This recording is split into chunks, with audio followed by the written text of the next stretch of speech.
इस कहानी का उद्देश्य किसी की भावनाओं को ठेस पहुंचाना नहीं है, बल्कि मनोरंजन करना है। इसे अन्यथा ना लें। भगवान ने खुद हमारा रिश्ता बनाया था। मेरी आवाज़ निकल गई। आह, धीरे। यह हमारी ज़िंदगी का बेहतरीन पल था। कहानी बहुत ही इंटरेस्टिंग और रोमांटिक है दोस्तों। इसे बनाने में बहुत मेहनत लगती है। अगर आप चैनल पर नए हैं तो चैनल को सब्सक्राइब ज़रूर कर लीजिए। मेरा नाम नीति है।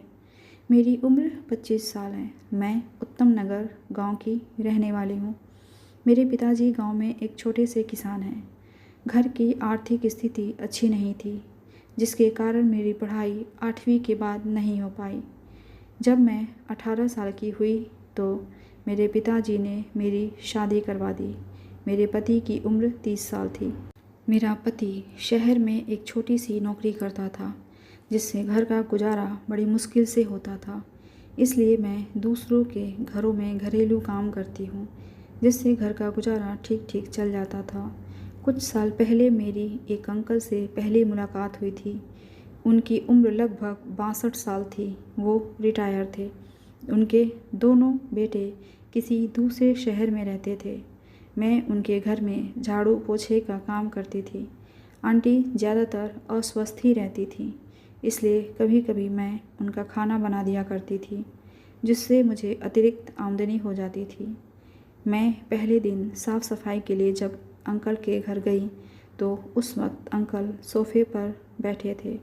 मैं बिना कुछ कहे सोफ़े के नीचे से कचरा निकालने लगी।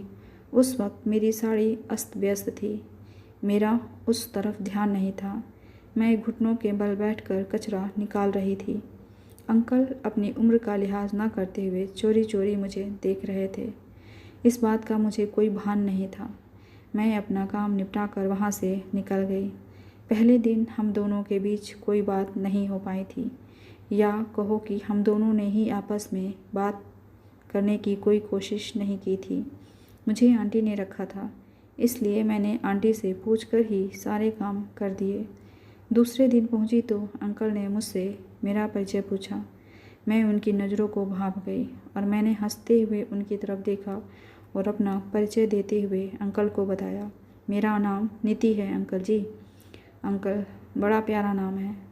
अंकल, तुम काम बहुत अच्छे से करती हो। अंकल की बातें सुनकर मेरे चेहरे पर खुशी की लहर दौड़ गई थी। 2 दिन यूं ही चलता रहा। तीसरे दिन अंकल बोले, मैं सुबह जल्दी उठता हूँ, इसलिए तुम आधा घंटे जल्दी आया करो। लेकिन हकीकत कुछ और ही थी। एक दिन अंकल ने पूछा, और कितने घरों में काम करती है? मैंने कहा, 2 और घरों में। इसीलिए उन्होंने एक बड़े की हैसियत से मुझे आगाह भी किया था कि तुम झुक कर काम करती हो तो लोग तुझे घूर कर देखते हैं। ये तेरे लिए अच्छा नहीं है। उनकी बात को मैंने समझ लिया था और स्वीकार भी कर लिया था। उनकी इस बात से मुझे अंकल ठीक आदमी लगे। फिर देखते ही देखते हम लोगों के बीच बातचीत का सिलसिला अच्छा चलने लगा था। हम दोनों एक दूसरे से अपनी सारी बातें करने लगे थे। हमारा रिश्ता सहज रूप से उम्र के लिहाज से बाप बेटी का ही हो सकता था, मगर उम्र ने हमारे बीच कुछ और ही रिश्ता बना दिया था, जिसे हम दोनों ने मन ही मन स्वीकार लिया था। मैं उनके पास बैठ जाती और अपना दुखड़ा उनके सामने रोती तो अंकल एक बड़े की हैसियत से मेरे सिर पर हाथ फिरा देते थे। इस तरह से हमारे बीच नज़दीकियाँ बढ़ गई थीं। हम लोगों की रोज़ाना मुलाकात होती थी। खूब सारी बातें होती थीं। वे मुझे पैसों से भी मदद कर देते थे। इसी वजह से शायद हमारा रिश्ता काफ़ी गहरा हो गया था। अब मैं अंकल से खुलकर मिलने लगी थी। हमारे बीच की बातों में ऐसा लगता था कि मैं उनकी सगी जैसी ही हूँ।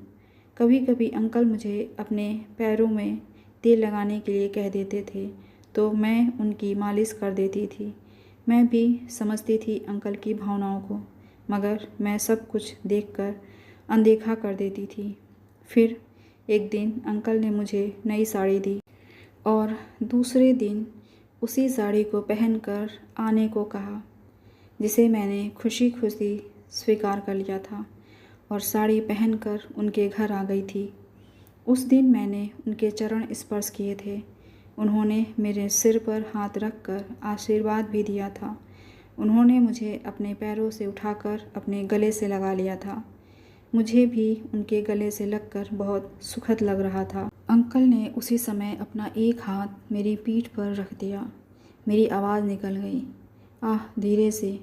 यह हमारी ज़िंदगी का बेहतरीन पल था, जिसे हम दोनों कभी नहीं भूल पाए थे। उसके बाद दूसरे दिन हम दोनों मेरे घर में मिले थे। हम दोनों उस वक्त किचन में थे और मेरा बेटा हॉल में मोबाइल पर गेम खेल रहा था। थोड़ी देर बाद उन्होंने सिर दर्द होने की शिकायत की थी। मैंने अपने दोनों हाथों से उनका सिर दबाया था। मैं हर एक पल एंजॉय कर रही थी। मैं आज खुद नहीं चाहती थी कि हमारी मुलाकात ऐसे ही ख़त्म हो जाए। मुझे भी उनकी हरकतें अच्छी लगी थी, फिर भी मैंने नाराज़गी जताया। वे कुछ नहीं बोले। मैंने दोबारा सवाल किया, क्या आपको अच्छा लगा? उस पर उन्होंने जवाब दिया था, अगर तुम्हें अच्छा लगा है तो अच्छा, नहीं तो बुरा। उस पर मैंने जो जवाब दिया था उससे वो भी चकित हो गए थे। तभी मेरा बेटा ट्यूशन के लिए निकल गया।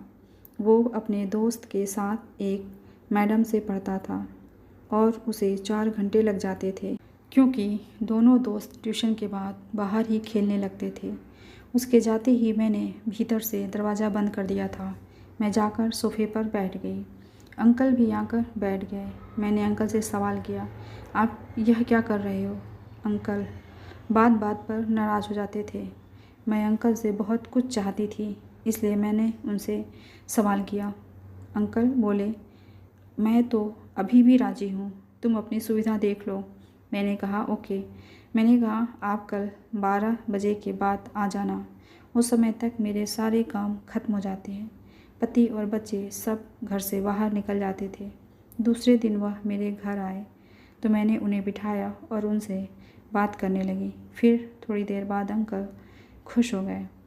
अंकल हर तरह से मेरी मदद करते, किसी चीज़ की कमी मुझे नहीं होने देते। मेरे बेटे का एडमिशन भी अच्छे स्कूल में करवा दिए थे। सब कुछ ठीक चल रहा था। मेरे जीवन में भगवान ने खुद हमारा रिश्ता बनाया था। कैसी लगी आपको ये कहानी? कमेंट करके ज़रूर बताइएगा। मिलते हैं अगली कहानी के साथ। धन्यवाद।